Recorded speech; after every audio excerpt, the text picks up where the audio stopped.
Russe par Vladimir Poutine.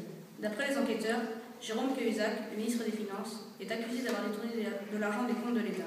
Malgré tout, le président de la République et le Premier ministre lui apportent leur soutien. Lionel Messi est élu Ballon d'Or pour la 4e année consécutive. Mercredi 9 janvier, à Saint-Nazaire, une femme et ses enfants ont revu le jour après 3 années de séquestration dans un appartement. Le père, auteur des faits, a été interné en hôpital psychiatrique. Pour le plus grand bonheur des consommateurs, les soldes ont débuté. La foule s'est ruée sur les offres les plus intéressantes dès l'ouverture des portes. Jeudi 10 janvier. Les taxis crient pour leur avenir et ont manifesté aujourd'hui. En effet, un projet de loi leur interdit de transporter des malades, ce qui représente 80% de leur chiffre d'affaires. 3 jeunes femmes kurdes engagées politiquement ont été assassinées, ce qui a donné lieu à de nombreuses manifestations de soutien. Le vendredi 11 janvier, une discussion est toujours en cours entre syndicats et patronat sur la flexibilité du temps de travail. Les militaires français ont été alertés sur la situation au Mali.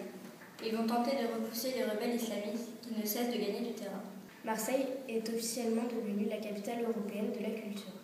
Samedi 12 janvier, la France entre en guerre au Mali contre les islamistes.